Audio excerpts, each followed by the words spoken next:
Bismillahirrahmanirrahim. Assalamualaikum warahmatullahi wabarakatuh. Saya Dr. Haja Nur Zakiah binti Haji Ramli daripada Universiti Islam Sultan Sharif Ali. Sukacita ingin membentangkan kertas kerja yang bertajuk Persepsi dan Sikap Penerima Zakat dalam Kalangan Fakir Miskin di Negara Brunei Darussalam. Al-Quran menyebut fakir dan miskin sebagai kelompok pertama dan kedua yang berhak menerima zakat. Ini menunjukkan bahawa tujuan utama dari zakat adalah menyelesaikan problem kemiskinan dalam pada masa yang sama bertujuan untuk mewujudkan masyarakat yang seimbang dari segi ekonomi, rohani, duniawi dan ukhrawi. Kejayaan institusi zakat adalah banyak bergantung pada pengurusan dan pentadbirannya. Jika jumlah asnaf berkurangan, menunjukkan keberhasilan misi zakat, begitu juga sebaliknya. Namun demikian, masih terdapat banyak asnaf fakir miskin dalam kalangan masyarakat, bahkan semakin meningkat dari setahun ke setahun. Begitu juga dengan kutipan zakat yang semakin meningkat. Peningkatan jumlah zakat yang begitu banyak menyebabkan ketidakseimbangan antara jumlah yang dikutip dan jumlah yang diagih. Natijahnya, berlaku lebihan dana yang tidak diagihkan. Timbul persoalan, adakah pihak pengurusan zakat tidak berjaya dalam misinya atau adakah terdapat faktor internal dari penerima yang menyumbang ke arah kegagalan institusi zakat. Justru, kajian ini mengenal pasti sejauh mana persepsi penerima fakir miskin seimbang dan selaras dengan sikap mereka terhadap zakat. Secara praktiknya, zakat yang dihimpun oleh amil secara umum disalurkan dalam dua bentuk, iaitu secara konsumsi, yakni zakat konsumsi, dan produktif, yakni zakat produktif. Zakat konsumsi ditujukan untuk memenuhi keperluan asas penerima. Jika keperluan asas telah terpenuhi, maka zakat dapat disalurkan secara produktif. Zakat konsumsi umumnya disalurkan dalam bentuk penyantun fakir miskin, beasiswa pendidikan dan kesihatan. Sedangkan zakat produktif umumnya disalurkan dalam bentuk modal usaha. Dalam banyak penelitian terdahulu, zakat produktif terbukti dapat mengurangi kemiskinan dan sekaligus dapat meningkatkan kesejahteraan. Manakala kajian lepas yang digunakan dalam kajian ini adalah kajian mengenai sikap dan persepsi penerima zakat dalam kalangan fakir miskin, adalah sukar untuk ditemui, memandangkan ia merupakan kajian lapangan, lebih-lebih lagi bagi situasi di Brunei Darussalam di mana kajian seumpama ini belum berleluasa. Namun begitu, banyak kajian yang membicarakan mengenai keberkesanan zakat sama ada dari aspek pengurusan dan pentadbiran, namun amat sukar diperolehi mengenai pandangan penerima sendiri. Jikapun ada, kajian lapangan yang berkaitan yang berkenaan adalah lebih kepada persepsi terhadap kemiskinan, seperti kajian yang dijalankan oleh Norayuni pada tahun 2018 dalam tajuk Persepsi Golongan Miskin terhadap Kemiskinan dan Implikasinya dalam Merealisasikan Pembangunan Nilai Islam, kajian terhadap penduduk miskin Bandar Kota Baharu, Kelantan. Dalam kajian berkenaan dapat dirumuskan bahawa persepsi terhadap zakat dan kesan pembahagian zakat masih lagi kurang efektif kepada asnaf. Dalam kajian Harun Nizam pada tahun 2004 mencadangkan agar pihak Majlis Agama Islam Negeri memikirkan semula nilai bantuan serta kaedah agihan zakat yang sesuai agar kualiti hidup mereka dapat dipertingkatkan ke tahap yang sekurang-kurangnya memuaskan hati mereka. Zarina dan lain-lain pada tahun 2012 merumuskan bahawa zakat sebagai instrumen semula jadi dasar fiskal Islam boleh berperanan sebagai pemangkin kepada kebangkitan ekonomi negara ketika negara berusaha mencapai status negara berpendapatan tinggi. Zakat sekiranya dilaksanakan dengan berkesan dan cekap bukan hanya dapat meningkatkan ketakwaan dan spiritual masyarakat terhadap Yang Maha Esa, tetapi juga meningkatkan tahap sosioekonomi ummah secara keseluruhannya.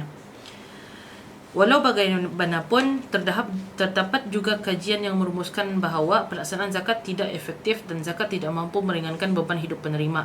Malahan, zakat juga tidak boleh melepaskan diri dari kemiskinan seperti kajian Muhammad Shukri dan Osman. pada tahun 1997.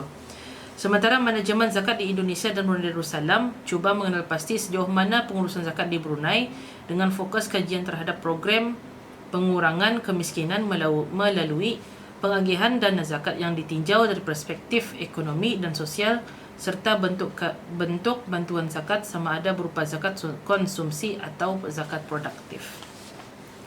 Kaedah persampilan yang digunakan dalam kajian ini bagi mendapatkan data iaitu dua kaedah. Salah satunya melalui edaran soal selidik dan salah satunya lagi temu bual. Pensampilan bertujuan secara rawat dilakukan ke atas 284 orang responden yang terdiri daripada pelbagai peringkat umur dan merupakan golongan fakir dan miskin yang tinggal di semua daerah yang terdapat di Brunei Darussalam. Majoriti responden adalah terdiri daripada senarai penerima zakat yang berulang-ulang dari Majlis Agama Islam Brunei. Borang soal selidik kajian ini terbahagi kepada 3 bahagian. Bahagian A, latar belakang responden. Bahagian B, pengetahuan dan pemahaman. Dan bahagian C, soalan-soalan mengenai persepsi dan sikap responden terhadap kemiskinan, zakat dan kesannya. Hasil kajian mendapati bahawa majoriti responden adalah berjantina lelaki berumur dalam lingkungan 40 hingga 59 tahun yang merangkumi 66% dari keseluruhan responden. Diikuti pula responden berumur 60 hingga 69 tahun dengan 14.1% berbanding umur lingkungan 30 hingga 39 tahun dan 70 hingga 79 tahun yang hampir sama peratusnya iaitu 22 dan 26%. Penerima zakat yang paling ramai diterima adalah yang berada di daerah Brunei Muara iaitu sebanyak 100 orang.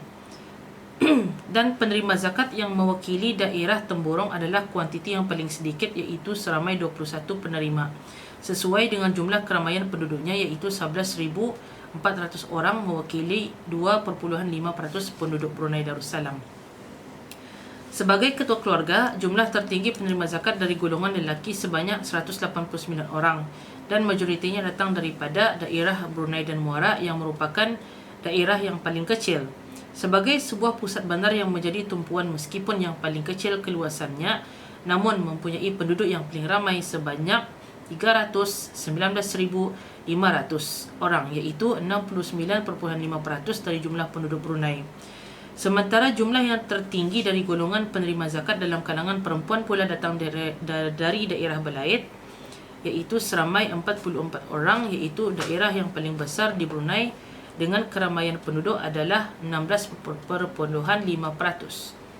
Mengikut laporan anggaran penduduk pertengahan tahun 2019, majoriti penduduk Brunei adalah lelaki iaitu 53.2% dan selebihnya adalah perempuan.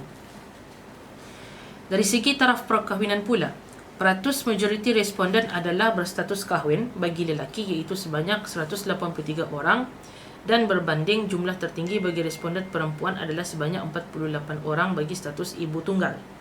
Sementara selebihnya adalah duda seramai 3 orang dan balu seramai 17 orang. Dari aspek pendidikan pula, responden yang tahap pendidikan rendah iaitu atau tiada mendapat pendidikan formal adalah paling tinggi dan ramai dalam kalangan penerima zakat iaitu sebanyak 151 orang diikuti dengan peringkat O-level sebanyak 64 orang berbanding dengan jumlah yang paling rendah iaitu responden yang memperoleh pendidikan pada tahap sarjana muda iaitu sebanyak 1 orang. Sejajar dengan misi dan visi zakat iaitu antaranya membantu fakir miskin dan yang memerlukan justru amat bertepatan dengan situasi mereka yang tiada berpendapatan tetap tergolong dalam kategori tersebut. Tidak hairanlah jika majoriti responden dari penerima zakat ini adalah terdiri daripada mereka yang tidak bekerja iaitu seramai 133 orang berbanding selebihnya yang mempunyai pekerjaan sama ada berkhidmat dalam kerajaan atau pihak swasta atau memiliki perniagaan sendiri. Dari jumlah pemohon zakat yang tidak mempunyai pekerjaan. Antara alasan yang diberikan adalah antaranya disebabkan termasuk dalam kategori orang kurang upaya, sakit, bersara, tiada pekerjaan yang sesuai dan tiada berpendapatan tetap. Dari semua faktor tersebut, mereka yang tidak bekerja disebabkan oleh tiada memperoleh pendapatan tetap adalah jumlah yang tertinggi, iaitu seramai 80 orang responden. Diikuti dengan tidak memperoleh pekerjaan yang sesuai sebanyak 73 responden. Sementara responden yang tidak bekerja disebabkan telah bersara, iaitu 31 responden, jatuh pada posisi keempat selepas faktor sakit dan uzur sebanyak 53 orang. Hanya 6 orang responden, iaitu jumlah paling kecil, adalah tersenarai di bawah kategori orang kurang upaya. Majoriti penerima zakat, iaitu hampir 50%, adalah terdiri daripada penerima yang berulang-ulang sebanyak 4 kali ke atas, iaitu sebanyak 140 orang responden.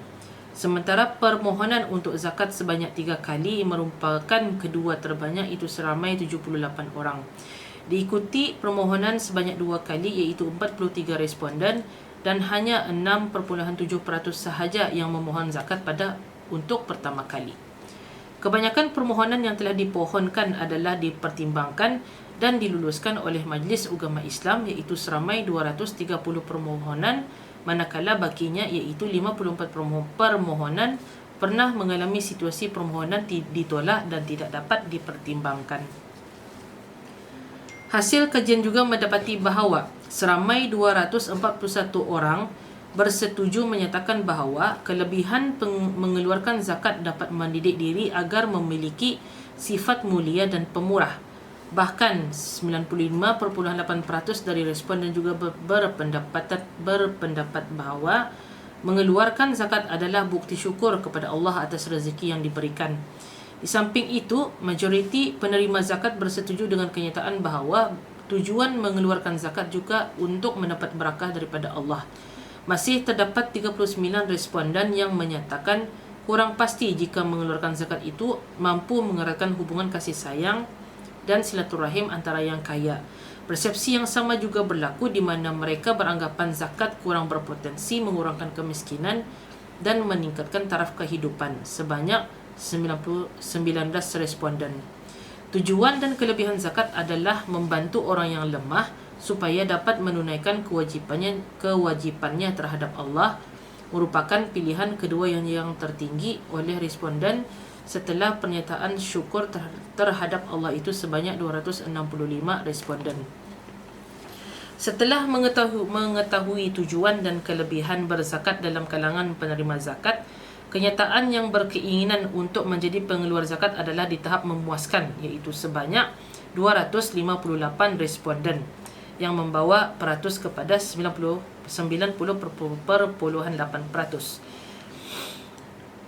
Bahkan majoriti responden bersetuju dengan kenyataan bahawa sentiasa berusaha bagi mengubah nasib seperti mana yang digalakkan dalam Islam, iaitu seramai 270 responden.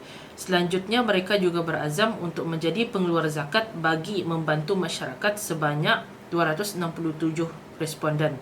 Seramai 275 responden merasa bersyukur di atas pemberian zakat. Bahkan 266 responden menyatakan rasa gembira dan terharu terhadap bantuan yang diberikan. Bagi menilai tahap usaha responden untuk menjadi pengeluar zakat serta kaitannya dengan usaha-usaha yang mereka laksanakan, analisis Chi-Square digunakan. 4 soalan berkaitan telah diajukan, iaitu apakah usaha untuk menjana pendapatan lebih? Adakah dengan cara menjalankan perniagaan atau melakukan 2 hingga 3 pekerjaan dalam satu masa, atau mencari pekerjaan yang sesuai, atau menekankan pendidikan anak-anak? Hasil analisis mendapati bahawa jawapan adalah signifikan bagi semua soalan. Responden yang menjana pendapatan melalui perniagaan adalah 2.33 ganda lebih berkeinginan untuk menjadi pengeluar zakat. Mereka yang menjana pendapatan lebih dengan melakukan 2 hingga 3 pekerjaan sekaligus adalah 2.58 ganda lebih berkeinginan untuk keluar daripada kemiskinan.